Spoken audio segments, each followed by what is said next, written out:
green flag in the air. Boogity, boogity, boogity. Let's go racing, boys. And Danica.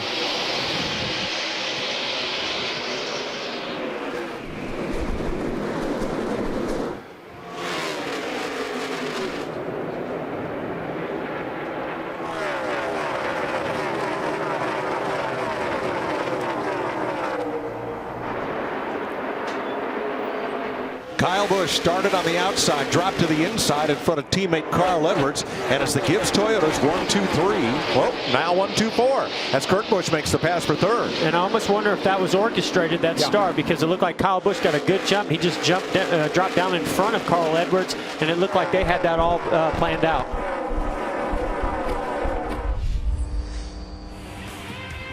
.50 laps complete. Busch, Edwards, Busch, Hamlin, and now Earnhardt into the top 5. Mike, you know how you have a good race car?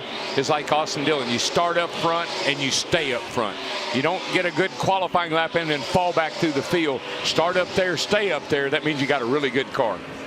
Got a little problem down here in turns 3 and 4. Car up toward the wall. Is that Newman? It is. Ryan Newman has brought the caution out. Clear low, clear low. Clear road, clear road, clear road. Something dragging hard, and most to the right side and the right front.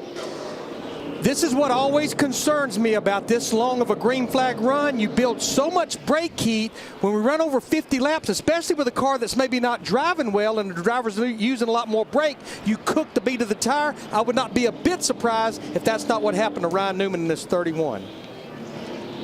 Trevor Bayne will get the free pass. Yeah, I think Larry's absolutely right on that, especially this first run. So, whether it's excessive tire wear or excessive brake wear and heat built up, but I wouldn't be surprised. I think when I saw the car go by, Jeff, it just looked like maybe a brake heat, and it cooked the bead. That's exactly what Larry was saying. I think he's right. Yeah. Heavy damage to Newman's Chevrolet.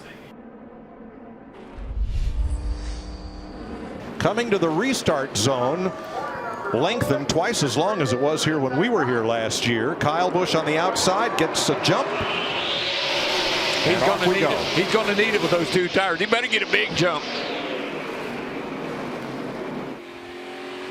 Dale Jr. really aggressive on the outside of Carl Edwards, going to take over second place here. Oh, that 88, he's going somewhere. He's going for the lead, baby. Ooh, a little tight into turn 3. All three of them. Woo. Settle down, Rick. It'll be all right. Picking up from the Saturday race, no one has led today but Kyle Busch. 60 circuits. He's been out front for every one of them. And Earnhardt may have something to say about that. Look at this knot of cars right behind the front 3. Did we mention that the 4 car has eased his way into the picture? 4 cars under Kevin a blanket. Harvick. Look at him all the way down there in the apron. Almost 4 tires. Going to give a little bump here to Joey Logano. Get him loose. Get up underneath him. How low can you go? And when you have a car like that and you know this track the way he does, he doesn't have to be in a hurry right now. He's just taking his methodical time. I love the way he gets around this joint. Unbelievable. He makes it look easy. Kyle Busch has led 73 laps so far in Phoenix. Dale Earnhardt Jr. has caught him, and now out of turn number 4 for 74 laps. Earnhardt can't complete the deal, so 20 laps into this run, taking only 2 tires has not hurt Kyle Busch. Not too bad. I mean, I think as we run, we're going to see it play a bigger role and impact. But what Kyle Busch did there that I think is so smart, he's such a great race car driver. He moved up.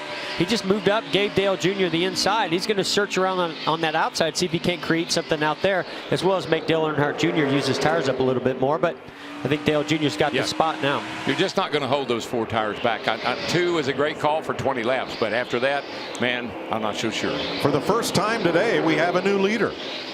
Dale Earnhardt Jr.'s Chevrolet, which came off the restart in 3rd place. Now Carl Edwards to 2nd.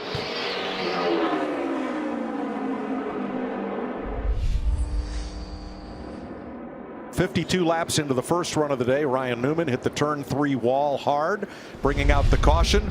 Paul Menard, 53 laps into this run, has done the same thing. He says he thinks something broke.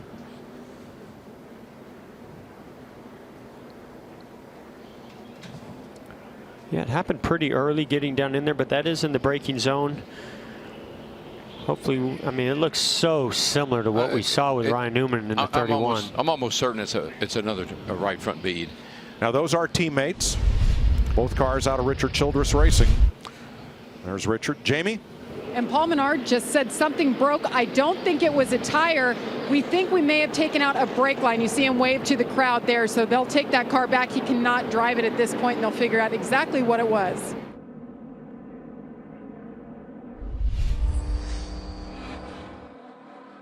Edwards, Harvick, Johnson, Logano, Earnhardt, Kurt Busch. Way in the back is Kyle Busch, 16th. When he came into his pit stall, he ran over an air hose and had to back up to get off it. They had a very slow stop as a result.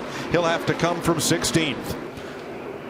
Don't look now, but Kevin Harvick's about to take the lead of this race. Oh yeah, this is Harvick time. About halfway of every race, he just gets out front and then it's catch me if you can. Yeah, if he gets out front, it's going to be really, really tough. We're going to find out right now how good Carl Edwards is and how good Kyle Busch is from where he's going to be coming from. Well, we're just past halfway. In half of the last 8 Phoenix races, the eventual winner did not lead until after halfway, and Harvick just took the lead for the first time today.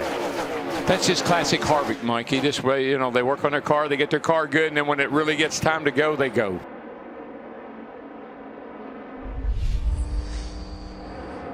What I love about Harvick is his way that he eases into the corner. Brakes are an issue here. We've seen a couple of tires blown because of that. Harvick shouldn't have that problem because of his driving style. Look how he cuts the corner off. He just goes lower and takes a shorter route than most. Everybody watches him do it. Nobody knows how he does it. Let's rejoin Daryl, Jeff, and Mike. Thanks, Chris. 87 laps to go. Trouble for Brad Keselowski. Look at all the sparks. You can. No caution. Inside. Get down if you can. Get down if you can. Get down if you can. Right. And caution way. He was running in 10th place, Keselowski was, but that looks like we got another one of those failures. Yeah, but this time it's in the right rear, which is very odd. Oh yeah, you see the right rear is down on that car.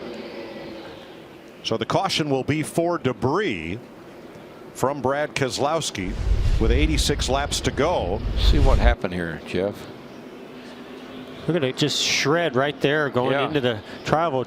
Hadn't seen really that tough today. place for that to happen. Great job saving the car right there. This could have been, you know, your day could be done right there. I can't believe he kept it going in a straight line. Hey, Jeff, he'd been complaining about that car not turning. It makes me wonder, had he been cranking more and more rear brake into it?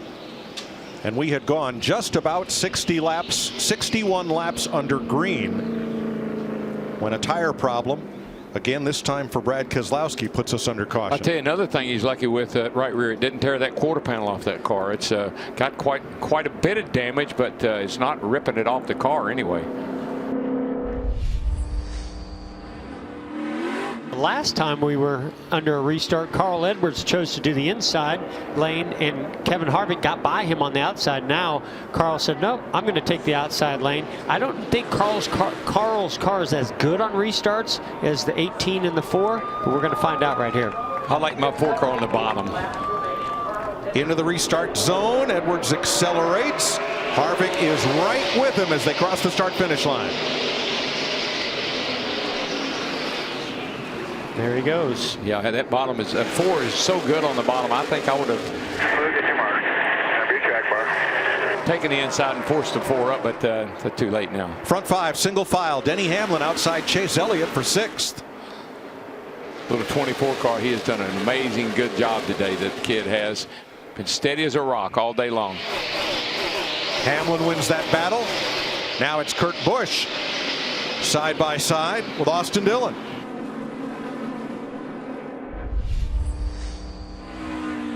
.8 seconds back of the lead. You see the interval, the dynamic interval at the top of your screen, first to second. She ebbs and she flows. Kevin had to pass a lap car. Then that time Dale Jr. Car had in to the get wall, around. turn 4, Casey Kane. Casey Kane. He's up high, the 5 car. Nice and easy here, stay low. Hey, it's a new trend. It's a little later this time. Or if you can move it, he's about 10 back. He was running 14th. Here he comes right here, if you can move. You know, so hoping the kind of year that he's had, Last year was a rough year as well. I was so hoping they were just sort of like we talked about with Matt Kenseth, just going to put a solid finish together. This team really needed that momentum. You can see that right front. She's down. Watch the top of your picture on this replay. And the number 5 will come into view there. And there she goes. She just turned dead right. That tire goes down. There's nothing you can do. Yeah, I'm quite certain it's another bead that melted, and right there in the big load part of the corner it gave out. So now the question becomes 2 tires or 4. Well, guys, we've got 16 drivers on the lead lap, and this is going to carry us very close to either just 2 to go or overtime. I think if you're at the very front, you have to stay out. But if you're one of those guys near the back, there's nothing to lose. In fact, we're seeing it right now. We're seeing a mixed bag of decisions here.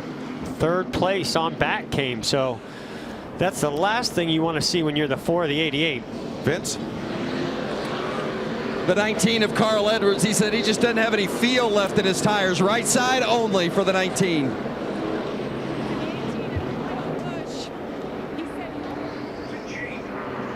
Jamie. And Kyle Busch, the call is for right side. He wants the car to turn better in the center, put just enough fuel in to make it to the end. Let's see what the 18 has. 6 laps to go in the advertised distance of 312 laps.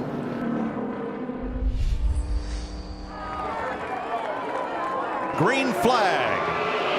Harvick, nice restart. 3 wide. Kyle Busch to the bottom.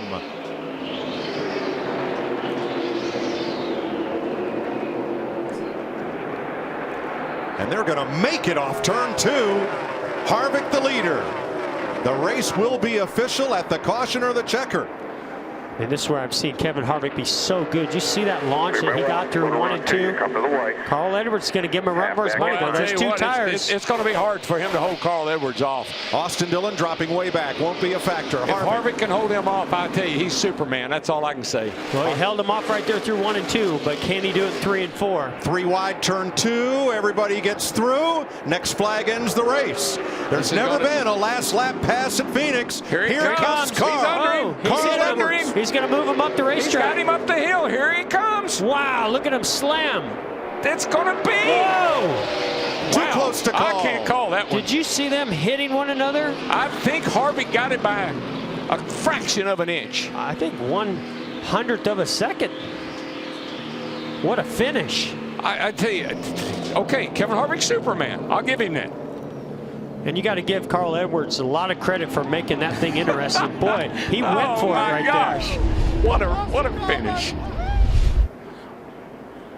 This is them coming through the tri-oval on the back straightaway.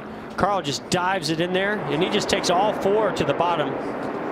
Here we go. Puts that fender to the left rear quarter panel. Bang. Harvick's going to bang him back. Bang. Man, they almost wrecked right there. Only one of the closest finishes in history, if I had to guess. Look at that.